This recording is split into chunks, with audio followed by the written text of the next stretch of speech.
তেলের মধ্যে পেঁয়াজ বাটা, রসুন আর পেঁয়াজ কুচি কুচি করে যেটা নিয়েছি সেটা আমরা ছেড়ে ভালোভাবে ভেজে নিচ্ছি।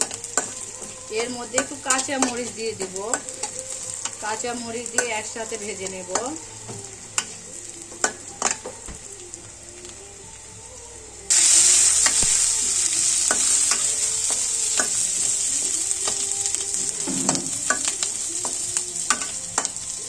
ভাজা প্রায় লাল লাল হয়ে গেছে। এখন আমরা মুরগির মাংসটা এখানে ছেড়ে দিব। লাল মুরগির মাংসটা আমরা পেঁয়াজ দিয়ে লাল পেঁয়াজের মুরগির মাংস ভাজা করব।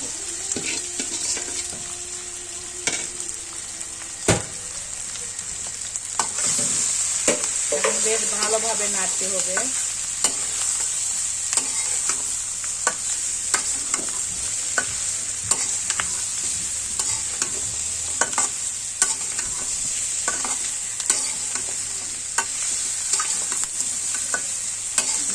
পরে সামান্য একটু পানি দিয়ে দিব, হালকা ভাবে বেশ পানি দিয়ে দেব।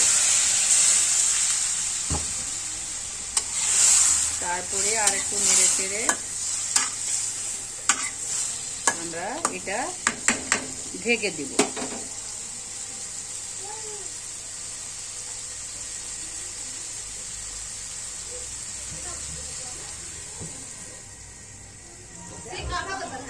গাইস, আমরা এখন ঢাকনা তুলে দেখব যে মাংসটা কি পরিমাণ হয়েছে।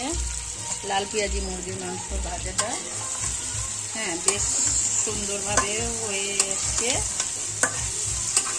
এখন আমরা একটু সামান্য নেড়ে চেড়ে নেমে রাখবো। গাইস, আপনারা আমাদের পরবর্তী রান্নার রেসিপি দেখতে বেশি বেশি সাবস্ক্রাইব করবেন। আসসালামু আলাইকুম।